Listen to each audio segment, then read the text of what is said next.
Start कर दो। तो गुड मॉर्निंग स्टूडेंट्स, हम आज बात करने जा रहे हैं कक्षा 10 की जो वृत्त के क्षेत्रफल से संबंधित प्रश्न हैं। उसमें एक क्वेश्चन आपके लिए होगा कि वृत्तखंड का क्षेत्रफल। अब सबसे पहले मेरे को ये बताएंगे कि वृत्तखंड बनता कैसे है। वृत्तखंड मैंने आपको बताया था कि यदि आपके पास कोई वृत्त है, इस वृत्त पर कोई दो बिंदु ए और बी अगर आप ले लें, इसकी परिधि पर कोई दो बिंदु, और इस वृत्त का केंद्र क्या है? ओ।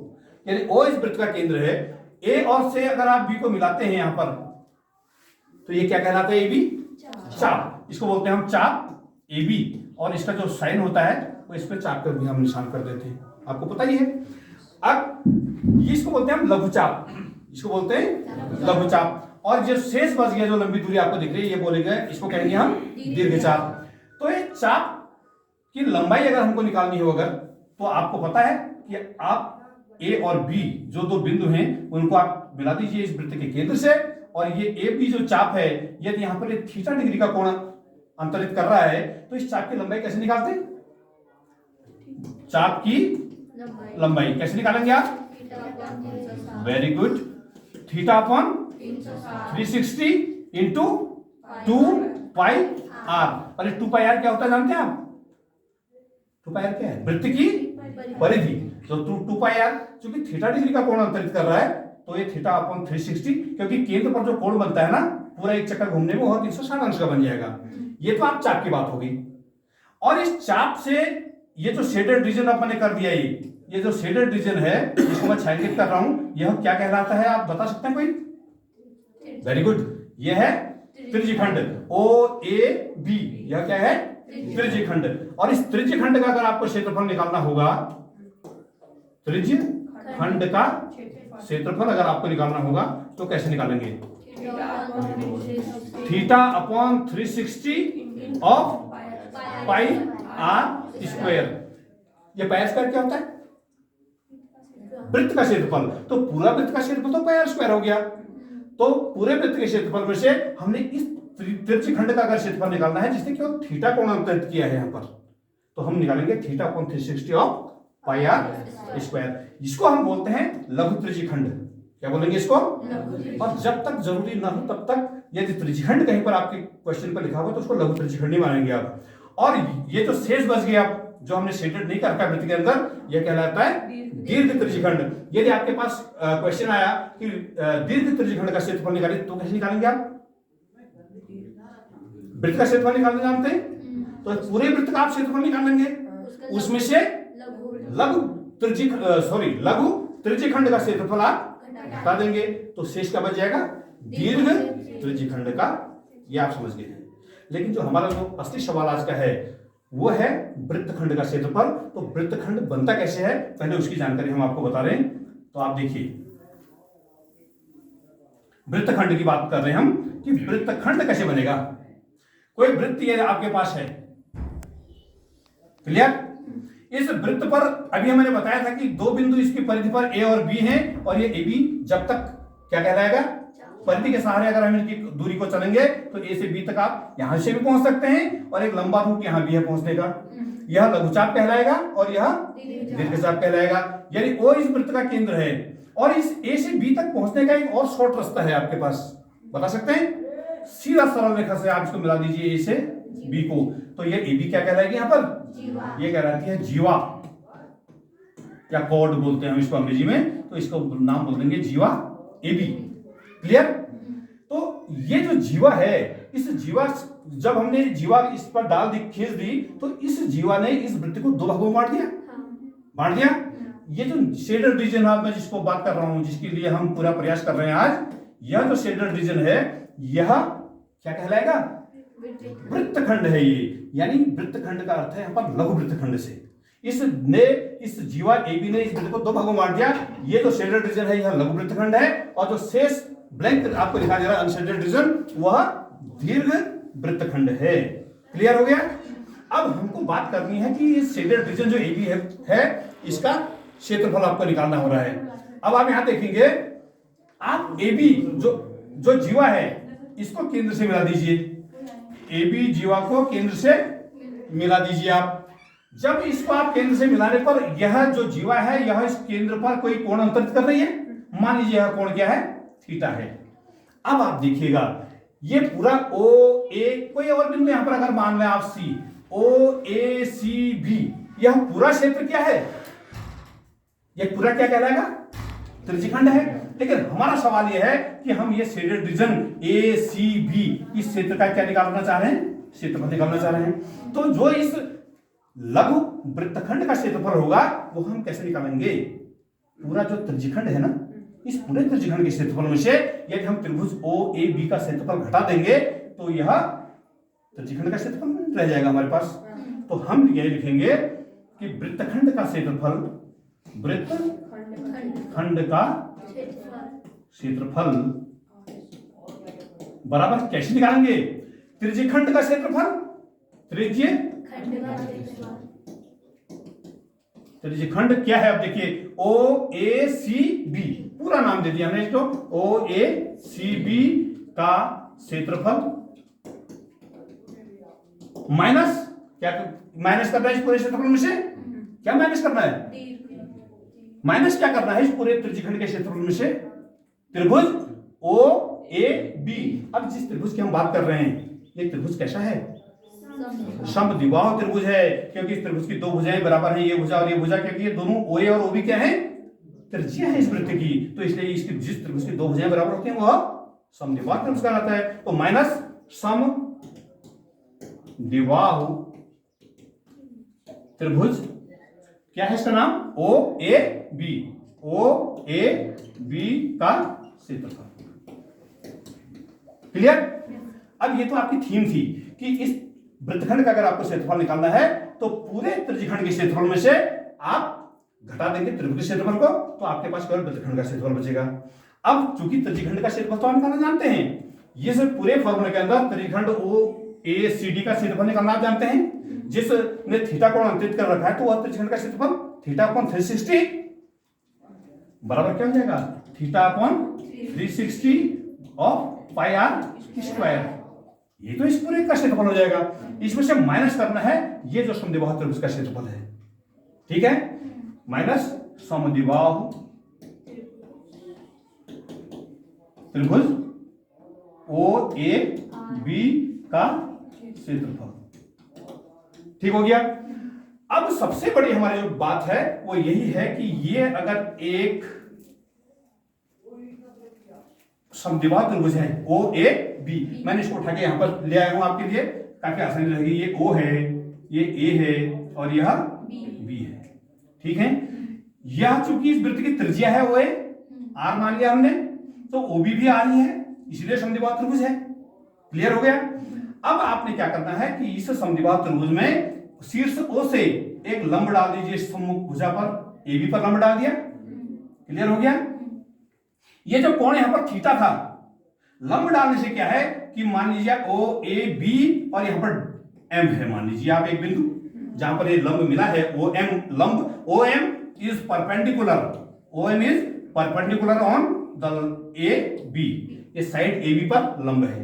अब इस लंब के डालने से हमको क्या फायदा है कि आपके पास दो त्रिभुज हो चुके हैं। अब वो एक त्रिभुज है OAM और दूसरा त्रिभुज है OBM।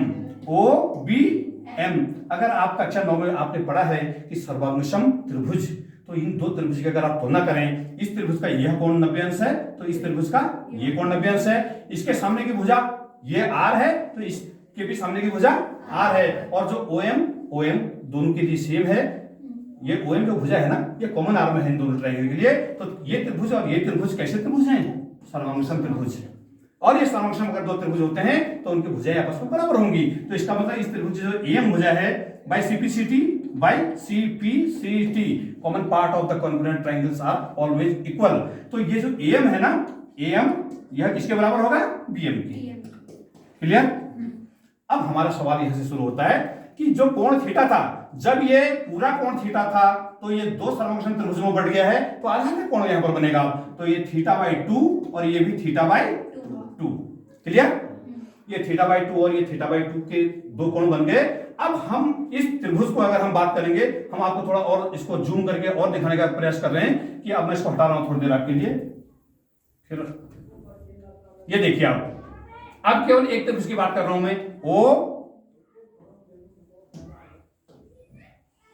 ये देखिए आप, मैं एक साइड के त्रिभुज के लिए रहा हूं, ओ एम और ए। इस त्रिभुज में ये कोण कितना है, θ/2, और ये कितनी है, r। यहां पर अगर आप sin θ/2 लेते हैं, sin θ/2, तो sin θ/2, sin का मतलब होता है लंब बटा कर्ण, तो sin θ/2 के लिए लंब क्या हो जाएगा, m बराबर क्या हो जाएगा, am बट्टे r, m अपॉन, तो m बराबर क्या हो जाएगा जी, r sin θ/2। ओके, अगर आप यहां पर cos लेते हैं आप θ/2 के लिए, तो cos θ/2 क्या होगा, cos θ/2 क्या होगा, cos का मतलब क्या होता है, आधार बटा कर्ण, तो इस cos, इस एंगल के लिए आधार क्या हो जाएगा, OM बराबर हो जाएगा OM अपॉन r, क्योंकि कर्ण तो वही r है, तो इसलिए यहां पर OM बराबर क्या हो जाएगा, r cos θ/2। कोई प्रॉब्लम है? अब आप देखिए, जिसमें AM की बात कर रहा था, ये वो AM है? तो AM जब आपका इतना है, तो AB कितना होगा, जितना AM है, मैंने सबसे पहले आपको बताया था कि AM = BM, जितना AM है उतना ही BM है, तो जितना AM उतना ही BM, तो A से B की दूरी जितना AM है उसका डबल, तो इसलिए अगर हमको AB चाहिए है ना, तो AB बराबर कितना हो जाएगा, AB बराबर AM का double, AB = twice of AM, twice of AM का दुगना, तो बराबर हो जाएगा 2, और AM की वैल्यू ये ले लीजिए आप, r sin θ/2, r sin θ/2। Clear हो गया? अब हम अपने मेन फॉर्मूले पा रहे हैं कि जब हमने बात की थी कि इस वृत्त की, जिस हम वृत्त की बात कर रहे थे, उस वृत्तखंड के O A B और इस C हमने रखा था ना, तो हम जब बात कर रहे थे इस पूरे वृत्तखंड के क्षेत्रफल की, तो वृत्तखंड का क्षेत्रफल बराबर हो रहा था, तो हम लिखेंगे वृत्तखंड का क्षेत्रफल बराबर त्रिज्यखंड का क्षेत्रफल θ/360 ऑफ πr² माइनस इसका जब हम क्षेत्रफल निकाल रहे थे, अब किसी भी त्रिभुज का जो क्षेत्रफल होता है वो क्या होता है, त्रिभुज का क्षेत्रफल क्या होता है सामान्य अर्थों में, 1/2 आधार गुणा ऊंचाई।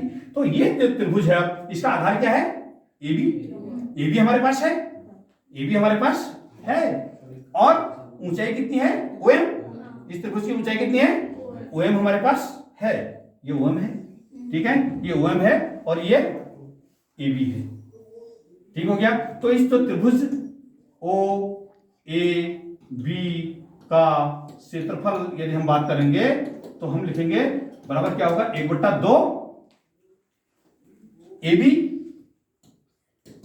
गुणा OM। क्लियर हो गया कि कोई भी त्रिभुज है उसका क्षेत्रफल 1/2 आधार गुणा ऊंचाई होता है, ये तो आपको सब पता है। तो बराबर 1/2 AB कितना है भाई, अब अभी हमने निकाला है, AB देखिए 2r sin θ/2, 1/2 2r sin θ/2, और ये देखिए OM कितना है, r cos θ/2, तो हम लिखेंगे यहां पर r cos θ/2। क्लियर? अब आप देखिए बराबर ये हो जाएगा 1/2 2 into r² r into r² sin θ/2 और cos θ/2। क्लियर हो गया? चलिए हम आपके लिए थोड़ा अब यहां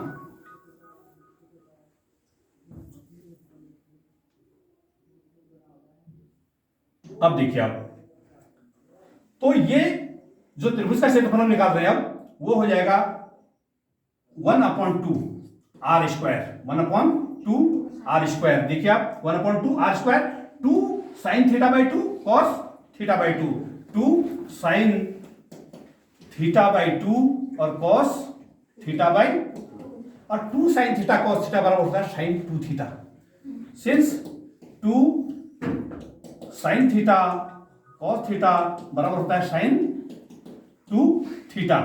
क्लियर? तो इसलिए ये कितना हो जाएगा पूरा 1/2 अपनी जगह पर, r² अपनी जगह पर, और 2 sin θ/2 cos θ/2 that is equal to 2 sine, sorry, ये हो जाएगा साइन 2 थीटा, साइन 2 और थीटा बाई 2, तो 2 से 2 कैंसिल, ये हो जाएगा half of r square sine theta. Okay, ये आपने यहां से उठा के रख देना है सीधे इस त्रिभुज के क्षेत्रफल में। जो वृत्तखंड का क्षेत्रफल theta upon 360 pi r square minus 1/2 r square sine theta, 1/2 r square sine theta. Clear? अब आप देखिए, जब आप इतना काम कर चुके हैं अब, तब आप देखेंगे तो ये जो वृत्तखंड का क्षेत्रफल हमारा आएगा, वृत्त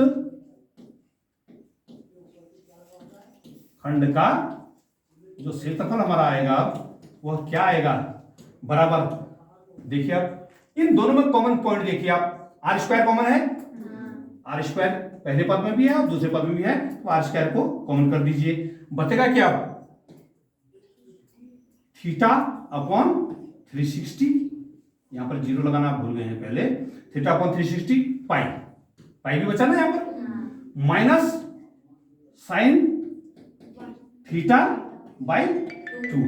तो यह आपका जो फॉर्मूला है वृत्तखंड का क्षेत्रफल निकालकर जो फॉर्मूला है, r square pi theta upon 360 minus sine theta by theta. आप समझ गए हैं कि जिस जीवा ने जो केंद्र पर कोण अंतरित किया था वह थीटा था। तो ये वो फॉर्मूला है जो आपको अभी हाई स्कूल की मैथ की किताब में नहीं मिल रहा है, नहीं मिल रहा ना, बुक में नहीं है, लेकिन ये फॉर्मूले से ही आप किसी भी वृत्तखंड का क्षेत्रफल निकालने का आपके पास सवाल तो आएंगे बोर्ड के एग्जाम में भी, तो आपने इस फॉर्मूले का यूज करना है और इसको आप ध्यान में भी रखेंगे। और कैसे ये फॉर्मूला डेवलप हुआ है ये मैं आपको बता रहा था आज, समझ में आ गया?